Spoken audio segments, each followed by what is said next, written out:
Assalamualaikum warahmatullahi wabarakatuh.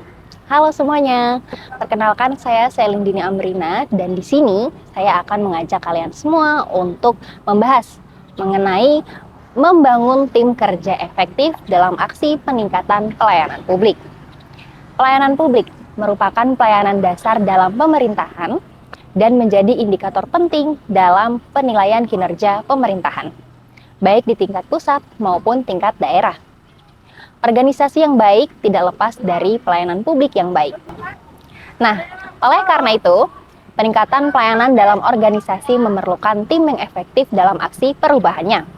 Bagi banyak organisasi, keberhasilan membangun tim kerja yang efektif merupakan kunci keberhasilan untuk mencapai tujuan organisasi. Nah, makanya tim kerja dalam aksi perubahan merupakan penentu keberhasilan. Oleh karenanya, seseorang pemimpin perubahan terlebih dahulu harus merancang pembentukan tim kerja yang efektif. Kerja sama tim atau team building adalah proses dan strategi yang dibangun untuk mewujudkan visi misi perusahaan. Prinsipnya, kerja sama tim merupakan cara bekerja kreatif, berbekalkan komunikasi yang baik dan kemampuan untuk memecahkan masalah yang dihadapi secara bersama-sama. Menjadi bagian dari sebuah tim yang hebat di tempat kerja tentu menjadi idaman setiap orang, termasuk Anda. Nah, bayangkan, jika Anda menjadi bagian dari tim ini, Anda akan bangun pagi dengan penuh semangat dan bekerja dengan penuh energi setiap hari. Faktanya, masih banyak karyawan yang justru kecewa dengan tim karena komunikasi yang buruk. Nah, kurangnya kepercayaan diri atasan dari kepercayaan antar karyawan serta batasan untuk berkembangnya secara individual. Lalu, bagaimana caranya membangun strategi kerja sama tim untuk performa terbaik? Nah, sebelumnya kalian udah tahu belum sih apa itu tim kerja efektif? Apa yang menjadi ciri dari sebuah tim efektif? Dan bagaimana cara membentuk tim efektif? Nah, jawaban atas pertanyaan-pertanyaan itulah yang akan menjadi bahasan utama dalam video kita kali ini.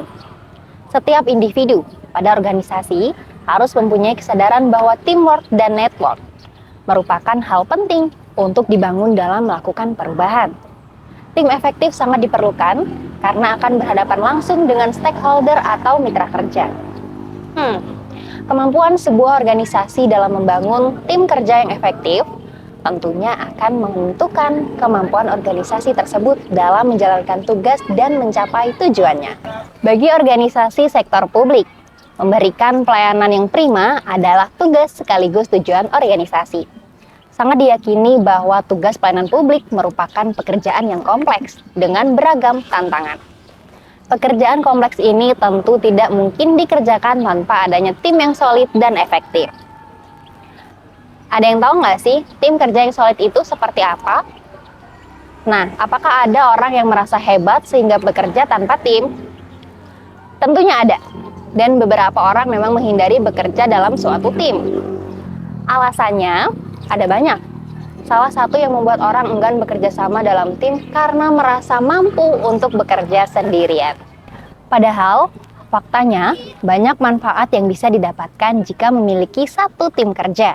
Selain menjadikan pekerjaan terasa lebih ringan dan mudah diselesaikan, kerjasama tim juga berkontribusi untuk pengembangan profesionalitas karyawan.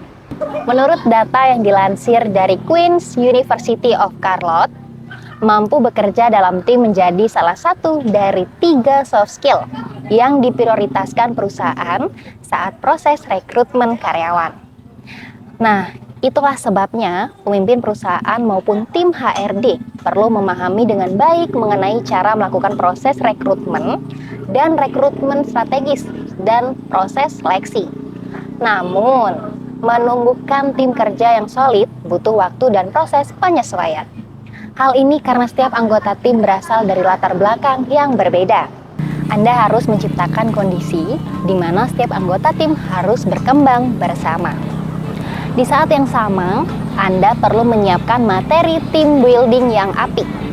Anda juga harus menumbuhkan rasa percaya dan saling menghormati antara satu anggota tim dengan anggota lain.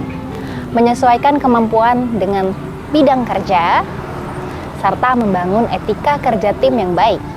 Tujuannya, tentu saja demi menciptakan efektivitas dan efisiensi bekerja dalam tim. Kemudian pahami apa itu teamwork yang hebat. Nah, kerjasama tim yang baik dibentuk dari beberapa elemen, yaitu tujuan dan peran yang jelas, komunikasi yang baik, kerjasama, dan pengembangan setiap individu dalam tim. Tujuan dan peran yang jelas, maksudnya setiap anggota tim memahami tugas dan tanggung jawab masing-masing. Pembagian tugas dan peran ini bertujuan untuk menghindari overlapping pekerjaan. Anggota tim juga harus paham hierarki tim agar mampu berkoordinasi dengan tepat. Elemen komunikasi yang efektif dalam perusahaan mencakup banyak hal, mulai dari cara penyampaian pendapat, cara merespons suatu permasalahan, konfirmasi atau laporan tentang progres setiap anggota tim, cara berkomunikasi dengan atasan, hingga hal-hal lain yang dianggap perlu. Intinya komunikasi dalam tim harus dilakukan selancar mungkin. Sementara itu, kerjasama bisa diartikan sebagai kegiatan saling menolong sesama anggota tim demi bisa menyelesaikan pekerjaan dengan baik dan tepat waktu. Di saat yang sama, setiap individu dalam tim harus berkembang dan terus belajar hal baru. Oleh sebab itu, Anda perlu memperhatikan semua elemen yang disebut di atas untuk memastikan bahwa tim Anda adalah tim yang kompak dan solid. Kemudian pengertian tim efektif. Konsep tim efektif dalam pelayanan secara singkat dapat kita ambil pengertian dari tim adalah sekumpulan orang yang memiliki keterampilan yang saling melengkapi dan memiliki komitmen untuk mencapai suatu tujuan bersama. Dengan suatu proses kerja bersama, di mana mereka saling bertanggung jawab satu sama lain.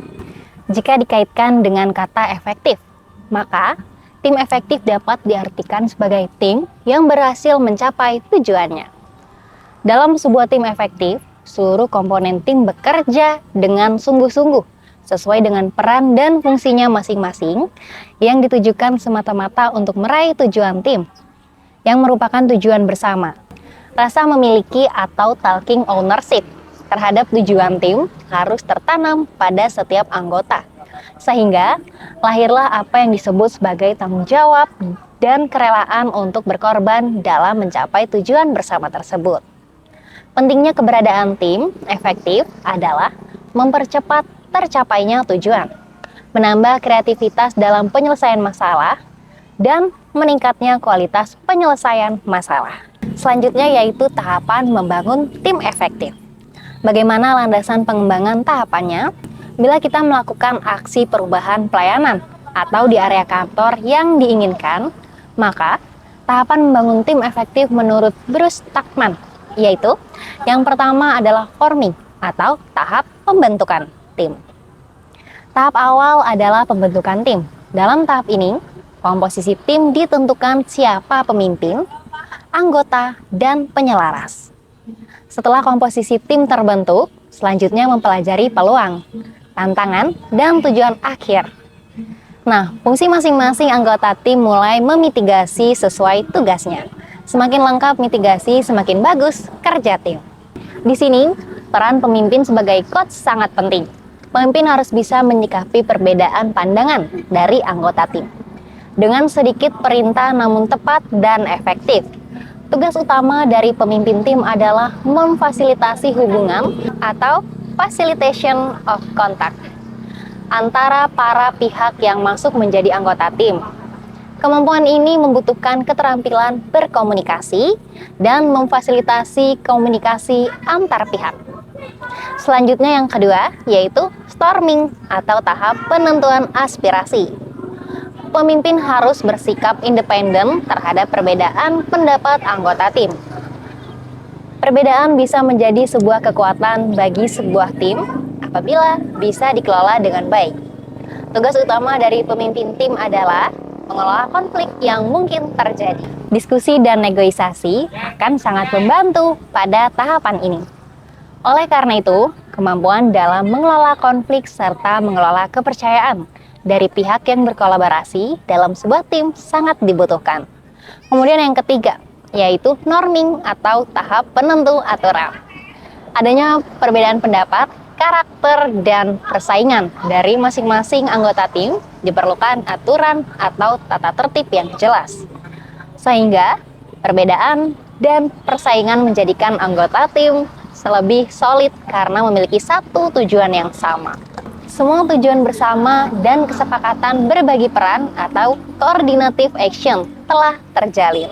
Pada tahap ini, hal terpenting yang harus dilakukan oleh pemimpin kolaborasi adalah mempertahankan saling kepercayaan antara pihak-pihak terkait, sehingga semua pihak dapat melakukan pekerjaan masing-masing dengan baik dalam rangka mencapai tujuan bersama. Kemudian yang keempat, yaitu performing atau tahap pelaksanaan. Nah, pada tahap ini pada umumnya sudah didapat hasil dari pembentukan tim. Namun, bisa terjadi pula kembali pada tahap storming atau norming. Apabila ada perubahan kepemimpinan karena masing-masing pemimpin bisa jadi mempunyai perbedaan cara pandang. Hal terpenting yang dilakukan oleh pemimpin kolaborasi adalah memberikan dukungan atau facilitation of work untuk semua anggota tim agar melakukan tugas dengan sebaik-baiknya. Selain itu, pada tahapan ini juga pemimpin tim harus terus mempertahankan saling kepercayaan antar anggota tim dengan memfasilitasi komunikasi yang baik di antara mereka atau facilitation of contact. Kemudian yang kelima, yaitu adjourning atau tahap penghentian. Ada beberapa perbedaan pandangan pada tahap ini. Sebagian berpandangan perlu adanya penghentian atau pembubaran tim apabila tujuan dari pembentukan sebuah tim sudah tercapai. Namun, ada pula pendapat bahwa tidak perlu adanya tahap adjourning karena begitu tujuan tercapai otomatis tim berhenti dengan sendirinya. Proses pembubaran tim ini menjadi perhatian juga mengingat telah terbentuk ikatan yang kuat di antara anggota. Pemimpin tim harus dengan baik menjalankan tahapan ini, misal melakukan sesi pembubaran dengan memberikan apresiasi terhadap seluruh tim atas pencapaian dan segala usaha yang telah dilakukan bersama. Kemudian yaitu komposisi tim yang efektif.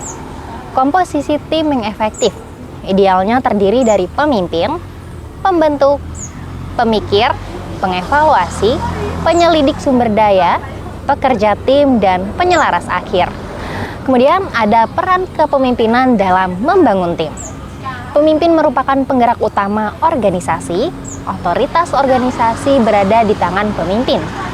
Pemimpin juga menjadi kunci keberhasilan dari suatu organisasi. Proses pembentukan tim efektif sangat erat kaitannya dengan peran hubungan yang melekat pada pemimpin, yaitu peran pemimpin dalam pembentukan dan pembinaan tim-tim kerja, pengelolaan tata kepegawaian yang berguna untuk mencapai tujuan organisasi, pembukaan, pembinaan dan pengendalian hubungan eksternal dan internal organisasi, serta perwakilan bagi organisasinya.